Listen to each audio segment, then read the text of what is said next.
Hello guys, এমএমএরচি all অ্যাক্টিভিটিতে তোমাদের সকলকে স্বাগত। আমি মৌমিতা তোমাদের জন্য নিয়ে চলে এসেছি একটা নতুন ব্লগ। আজকে আমার অফিস ছুটি, তাই আমি চললাম আমার মায়ের বাড়ি। মানে গেস করো, ধর্ম হোক যার যার, বড় মা সবার। হ্যাঁ, আমি চললাম এখন নৈহাটি বড় মার কাছে। ছুটির দিনে বড় মার কাছে যাব, মনটা একদম শান্ত হয়ে যায় বন্ধুরা। বেরিয়ে পড়েছি বড় মার যাত্রা উদ্দেশ্যে। আমি ইতিমধ্যে চলে এসেছি গুটি গুটি পায়ে লঞ্চঘাট। দেখতেই পাচ্ছ অনেক ভিড়, এখানে টিকিট কাটতে হবে। লঞ্চঘাটটা আমাদের নতুন করে শুরু করেছে। এটা হচ্ছে চুচুড়া লঞ্চঘাট। এখানে গেটের ব্যবস্থা আছে, মানে টিকিট কেটে যেরকমটা ঠিক মেট্রোতে হয়, কুপন দাও, গেট ওপেন হবে, সেরকমভাবে ঢুকবে। আমি লঞ্চে বসেও পড়েছি। দেখতে পাচ্ছ, যারা যারা নৈহাটি বড় মার কাছে আসতে চাও তারা আসতে পারো। অ্যাড্রেসটা খুবই সোজা। চুচুড়া লঞ্চঘাট থেকে তুমি শুধু নৈহাটির পৌঁছবে, লঞ্চঘাট ক্রস করবে, সোজা হাঁটলেই বড় মার মন্দির বড় বড় করে লেখা আছে বড় মা।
তো বন্ধুরা, পুজো শেষ হয়ে গেছে আমার দেওয়া।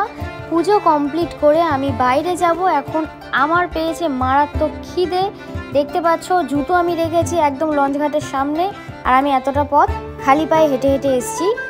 কাছাকাছি রাখলে মনে হয় ভালো হতো জুতোটা। যাকগে, খিদে আমার প্রচণ্ড পরিমাণে পেয়ে গেছে। অলরেডি আমি খাওয়া স্টার্ট করে দিয়েছি, কপালে একটা তিলকও লাগিয়ে নিয়েছি। এরপর ভাবছি আর কি কি খাওয়া যায়, কারণ এত গরম পড়েছে আজকে, এত রোদ্দুর পড়েছে, আমার মুখের অবস্থা দেখে তোমরা বুঝতেই পারছো। তো একটা জায়গাতে আমি খেতে চলে এসেছি, রেস্টুরেন্টে।